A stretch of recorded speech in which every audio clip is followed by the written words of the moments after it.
Assalamualaikum warahmatullahi wabarakatuh.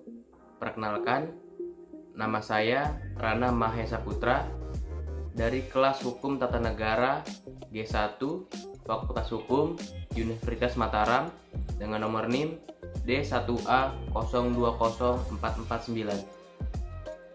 Di sini saya akan menjelaskan asas kedaulatan rakyat. Yang pertama, pengertian. Kedaulatan rakyat adalah kekuasaan tertinggi yang menentukan hukum yang tertinggi yang berlaku dalam suatu negara. Sedangkan kedaulatan rakyat adalah kekuasaan tertinggi untuk menentukan hukum yang tertinggi dalam negara adalah rakyat.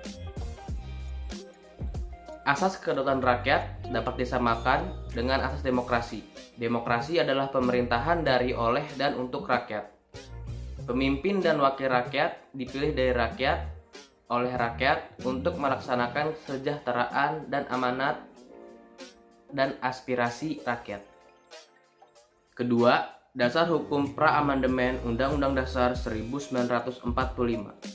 Pasal 1 ayat 2 Undang-Undang Dasar 1945 menyatakan kedaulatan berada di tangan rakyat dan dilaksanakan sepenuhnya oleh Majelis Permusyawaratan Rakyat. Rumusan kedaulatan rakyat tersebut membawa konsekuensinya dengan adanya supremasi MPR. Rumusan tersebut juga implikasinya hukum yang menempatkan MPR sebagai lembaga tertinggi negara.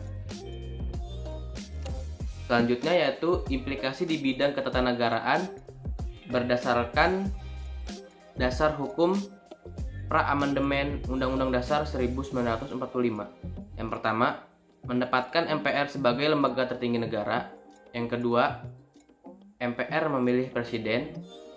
Yang ketiga, MPR yang mendistribusikan kekuasaan kepada lembaga tinggi negara lain. Yang keempat, presiden menerima mandat dari MPR. Yang kelima, kekuasaan membentuk undang-undang ada di tangan presiden berdasarkan pasal 5 ayat 1 Undang-Undang Dasar 1945. Yang keenam, kekuasaan yang besar berada pada presiden. Yang ketujuh, DPR tidak sepenuhnya mengemban dan menyalurkan aspirasi rakyat karena adanya mayoritas tunggal. Dan yang terakhir, ide parpol atau partai politik tidak bisa berkembang. Yang ketiga atau yang terakhir yaitu dasar hukum pasca amandemen Undang-Undang Dasar 1945. Pasal 1 ayat 2 Undang-Undang Dasar Republik Indonesia tahun 1945 menyatakan kedaulatan berada di tangan rakyat dan dilaksanakan menurut Undang-Undang Dasar. Isi rumusan pasal tersebut mengandung makna supremasi konstitusi atau supremasi hukum. Semua kehidupan berbangsa, bernegara, dan bermasyarakat harus berdasarkan konstitusi. Karena supremasi konstitusi dan kehidupan bernegara harus berdasarkan konstitusi, maka konstitusi harus dikawal agar tidak dapat dilanggar. Kalau ada pelanggaran konstitusi, maka lembaga yang bertindak untuk menegakkan pelanggaran adalah Mahkamah Konstitusi. Selanjutnya, implikasi ketatanegaraan berdasarkan dasar hukum pasca amandemen Undang-Undang Dasar 1945. Yang pertama, supremasi konstitusi. Yang kedua, kekuasaan perundang-undangan ada pada DPR berdasarkan pasal 20. Yang ketiga, dibentuk Mahkamah Konstitusi sebagai pengawal konstitusi. Yang keempat, MPR bukan lagi lembaga tertinggi negara. Yang kelima, kekuasaan presiden dibatasi. Yang keenam, kekuasaan dan kewenangan DPR menjadi bertambah.